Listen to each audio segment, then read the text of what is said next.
Bonjour à vous, comme je suis contente de vous retrouver pour un nouveau numéro de Comment faire.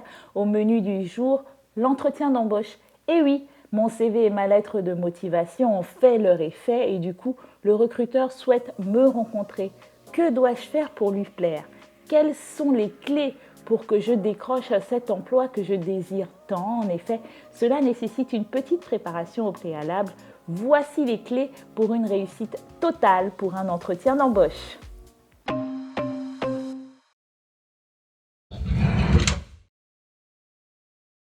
Alors, avant d'arriver à votre entretien d'embauche, il va vous falloir travailler sur quelques points importants. Le premier, la tenue. Alors, qui dit rendez-vous professionnel dit tenue professionnelle. Je sais que vous le savez déjà, mais je tenais quand même à vous le rappeler. Alors, pour les garçons, c'est un costume, une cravate ou une chemise. Et pour les filles, c'est un tailleur pantalon ou un tailleur jupe. Si c'est une jupe, elle doit être en dessous du genou. Elle doit jamais être au-dessus du genou. Donc, soit au niveau du genou, soit en dessous du genou. Jamais plus haut, pour éviter les malentendus. C'est la même chose pour le haut du corps. Il faut toujours qu'elle soit en haut, longue manche, juste au corps, ou une chemise si jamais la veste ne lui plaît pas. Je dis cela parce que c'est pour éviter les malentendus, comme je le disais précédemment. En ce qui concerne les chaussures, le mot d'ordre est qu'il faut des chaussures fermées. En général, pour les garçons, ce sont des derbies à lacets ou des mocassins.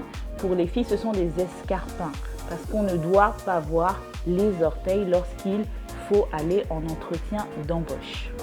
Alors, pour les couleurs, toujours la sobriété.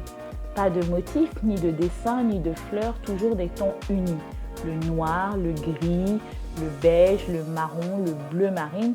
Par exemple, ma chemise, je sais qu'elle peut être parfois limite dans certains endroits. Donc, à éviter des tons unis, sobres, neutres et qui ne sont surtout pas flashy. Voilà pour ce qui concerne la tenue. Maintenant, nous allons passer à la préparation intellectuelle. Maîtriser son CV. Le candidat doit maîtriser son CV à la perfection. Avant d'aller en entretien, il doit passer au moins 30 minutes à 1 heure pour le travailler, le décortiquer. Il doit être à même de pouvoir parler de ses expériences en toute confiance et avec des preuves concrètes. Car si le jour de l'entretien, il ne maîtrise pas son CV, il y aura des blancs lors de la conversation et ça ne fera pas sérieux. Et du coup, ça peut vous être fatal aussi.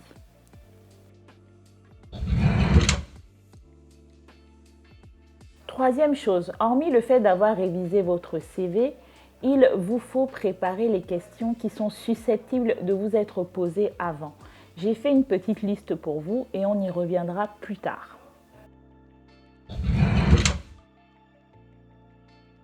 Quatrième et dernière chose avant le rendez-vous, c'est préparer son trajet. Il ne faut jamais être en retard en entretien. Normalement, c'est même la veille qu'on va repérer les lieux.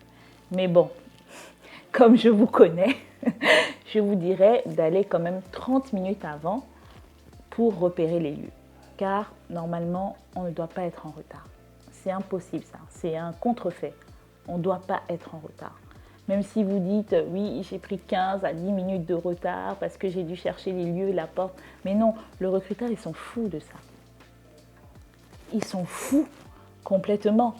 Vous devez avoir repéré les lieux avant. Ça fait manque de sérieux, ça fait quelqu'un qui n'est pas sérieux au départ. Et du coup, ça peut aussi vous jouer des tours dès le départ. Donc, rendez-vous à l'heure, bien habillé, bien coiffé, bien parfumé, avec des ongles propres, bien taillés, un peu de base pour les garçons. Et ensuite, avec une petite sacoche ou un porte-documents qui contiennent justement les documents qui sont susceptibles de vous être demandés si vous êtes pris. Donc, voilà pour cette partie. Donc, période préparatoire terminée, nous voici au cœur de l'entretien. Je suis reçue par le recruteur, il se passe l'habituelle poignée de main et les formules de politesse. Bonjour madame, bonjour monsieur.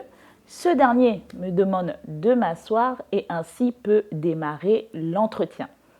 Ah oui, une chose aussi, Ne vous asseyez pas tant qu'on ne vous a pas demandé de vous asseoir. S'il vous plaît.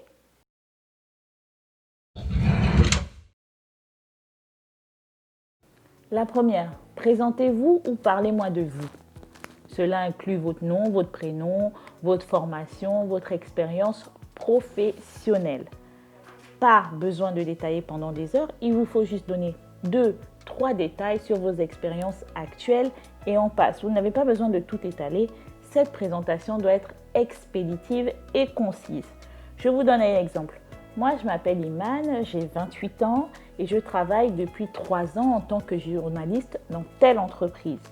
Avant cela, je suis sortie d'une école de communication et j'ai un master en journalisme multimédia de l'IICP, l'Institut international de communication de Paris.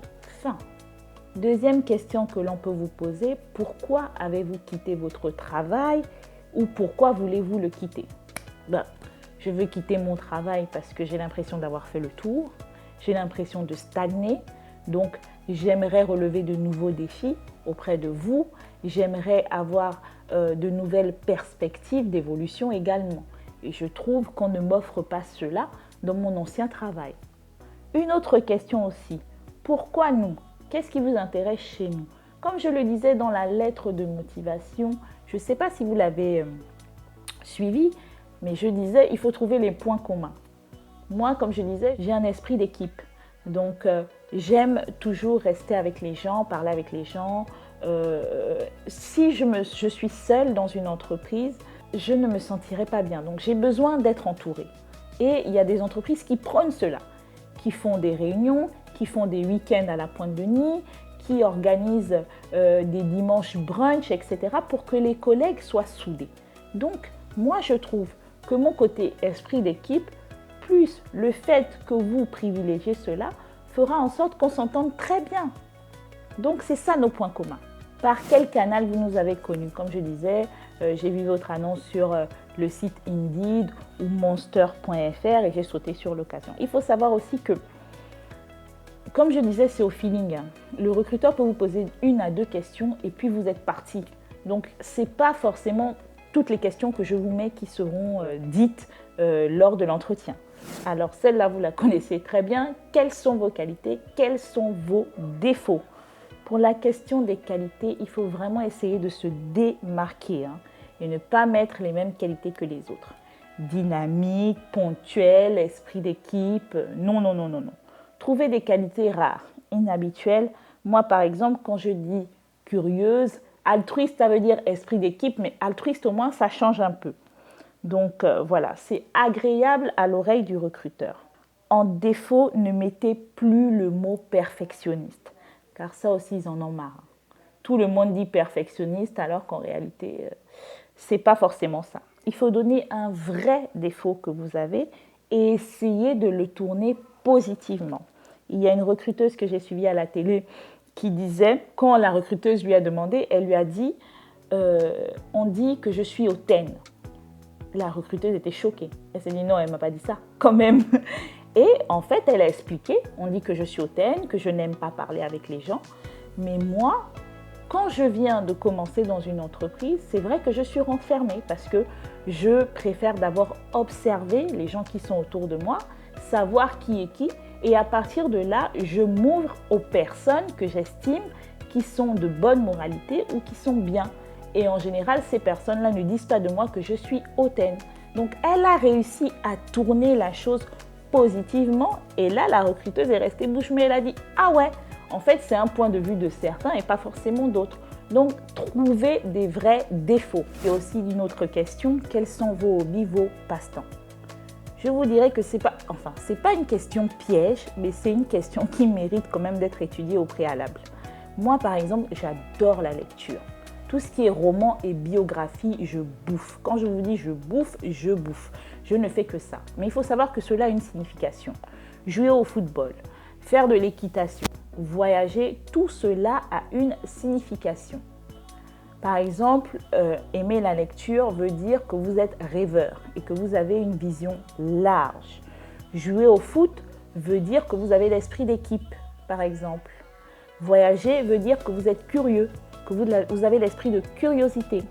En ce qui concerne l'équitation, ça veut dire que vous pouvez contrôler un autre être que vous, le manier, vous pouvez manier un cheval, ce qui fait que vous pouvez manager une autre équipe. Attention, les recruteurs, ce sont des gens qui ont fait des études. Ils savent très bien de quoi ils parlent et ils savent très bien ce que chaque hobby veut dire. Donc, faites attention aussi à ça.